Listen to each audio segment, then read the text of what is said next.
One day your kid's 5, following you into the bathroom to tell you about a squirrel. Blink twice, they're 19, living in your house, answering in monosyllables. Yeah, cool, K. Blink again, they're 25, in their own place, seeing your name on their phone and letting it ring out. Here's the truth nobody wants to hear. That distance didn't happen overnight. And somewhere in this video is the exact moment your kid decided you weren't safe to call anymore. In this video, I'm walking you through 9 parenting patterns that quietly and permanently push your kid away. Not because you're a monster, because you're human. And by the end, you'll know exactly how to fix it before the silence becomes permanent. But fair warning, most parents don't notice the mistake that matters because it feels normal when they're doing it. Mistake number 1, the performance review disguised as love. Your kid comes home from college before they even drop their bag. How's your grades? Did you turn that thing in? How's your job search going? You think you're being involved, responsible. From their side, it sounds like an audition for a role they never applied for. When every check-in becomes feedback, your kid's nervous system files you under person I have to be impressive for instead of person I can just exist around. The research backs this up. When parents focus primarily on achievement, kids lose their natural drive to learn. They do things because they have to, not because they want to. Teen years? Short answers. It's fine. Can we not? Adult years? Texts instead of calls. Only reaching out with good news. Avoiding you when life gets messy. They still love you. Talking to you just feels like handing in a report instead of having a relationship. And once your kid feels evaluated instead of known, every other mistake on this list gets easier to make. The shift? Ask about them, not their output. What's been the most interesting thing you've been thinking about? How are you actually feeling about all this? You're not their boss, you're their parent. By the way, I'm 𝗧𝗂𝘁. Every study is linked in the description. Mistake number 2, turning your kid into your emotional support human. Some of us accidentally raise our kids like tiny therapists. We vent about their other parent, about money, about work, about how no one appreciates us. They sit there at 13 thinking, I was just trying to eat some cereal. You think you're being honest. Their kid brain hears, you're responsible for my feelings now. This is parentification, when kids manage their parents' emotions instead of the other way around. Long-term effects, depression, anxiety, relationship problems into adulthood. By the time they're adults, talking to you feels like work, not connection, work. So they stop calling, not because they don't love you, but because loving you has always felt like clocking in. They didn't stop calling because they grew up. They stopped because every call felt like an emotional shift at work. The fix? Share feelings without dumping them. Swap. I'm miserable and nobody listens. 4. I've been stressed lately. I'm working on it. How are you doing? You're allowed to be human. You're not allowed to lean your entire emotional body weight on someone still figuring out who they are. Mistake number 3. Love that always had fine print. Watch how familiar this sounds. We're so proud when you bring home good grades. We love you. Just maybe rethink that haircut. We'll always be here as long as you don't live like that. You think you're guiding choices. They hear, our love comes with terms and conditions. To keep your approval, they have to give up parts of who they are. So they edit themselves, hide beliefs, blur details about relationships, friends, identity. By adulthood, if I tell them who I actually am, I might lose them. If I stay quiet, I still technically have parents. They keep you, but at arm's length. You get holiday-safe, group chat-safe pieces. The unedited version lives elsewhere. Not because they don't love you, but because love started feeling unsafe. The fix? Say this out loud. You don't have to live life exactly like me for me to love you. I don't want your silence more than I want your truth. Mistake number 4. Never learning to say, I was wrong. This part isn't about blame. It's about what silence teaches. When did you last apologize to your kid? Really apologize. A clean, I was wrong, I'm sorry. Most of us are struggling to find examples. When our kids bring up old hurt, we panic, defend. I did my best. You're exaggerating. Other kids had it worse. What they hear? Your memory's wrong. Your feelings are inconvenient. My comfort matters more than your reality. You can't keep deflecting and expect them to feel safe opening up. At some point, they stop arguing, not because you won, because they gave up. Silence becomes easier than trying to get you to see what it's like to be your kid. The fix? Hearing that hurts. I believe you, though.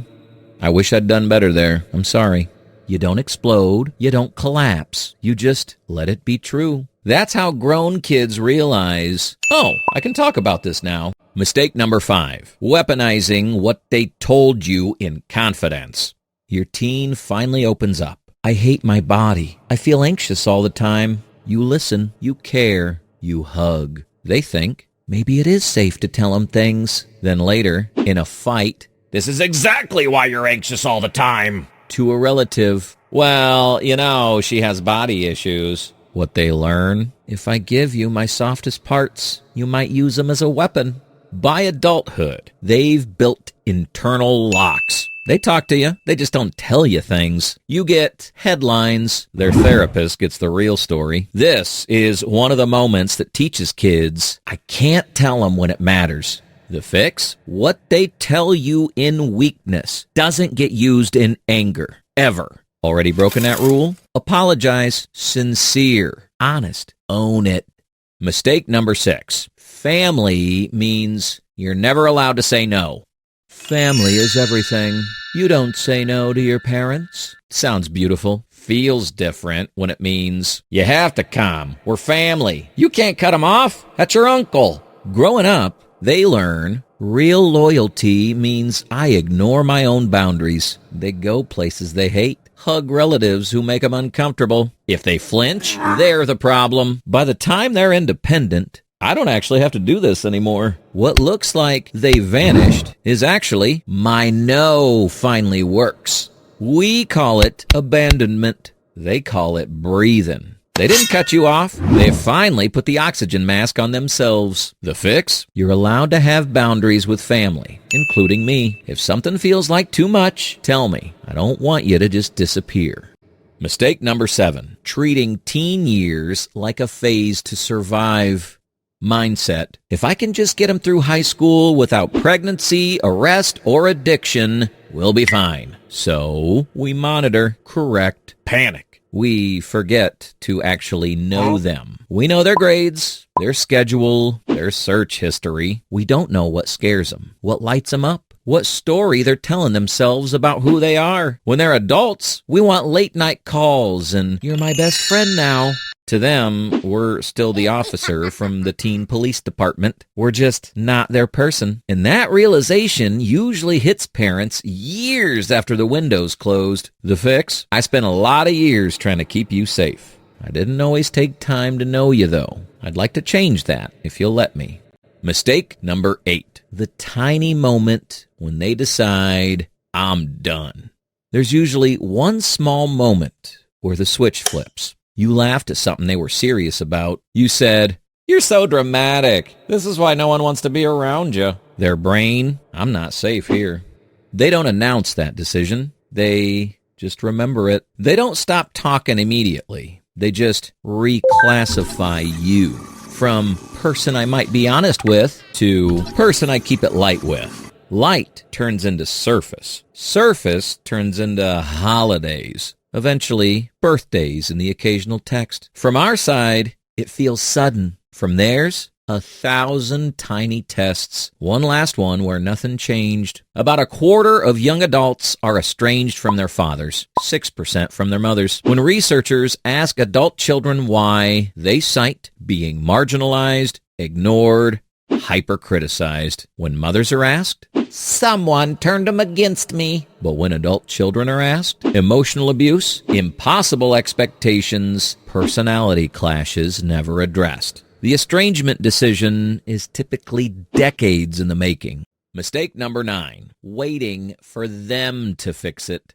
The same way distance happened one moment at a time, repair happens one moment at a time. You need 3 things. First, name the distance without attacking. I've noticed we don't talk like we used to. I miss knowing you. Some of that's on me. I want to understand your side if you're willing. Second, listen like you're reading a book they wrote. Don't interrupt. Don't fact-check their memories. Don't make it about you yet. You're reading the book they wrote, living in your house. Third, apologize for any impact, not just intention. They already know you did your best. They lived in that best. That thing you're describing, I see how that hurt you. I wish I'd done it differently. I'm sorry. This conversation doesn't fix everything. It just reopens the door. Kids don't stop talking to parents because they're heartless. Most of them spent years trying to stay, trying to explain, trying to shrink themselves small enough that the relationship didn't hurt. Distance is proof that loving you the way things were cost them more than they could keep paying. If you're a parent watching this feeling sick to your stomach, that feeling matters. It might be the first time you're seeing it from their side. If you can stay with that feeling without running, defending, or attacking, you've already done something a lot of parents never do. You moved one step closer instead of letting the silence finish the job. The research shows that most estrangements eventually end in reconciliation. 81% with mothers, 69% with fathers. Distance doesn't have to be permanent. Repair is possible. It just starts with one brave, uncomfortable conversation where you choose connection over being right. If you're wondering how parents accidentally teach kids silence in the first place, that's exactly what the next video breaks down. You got this.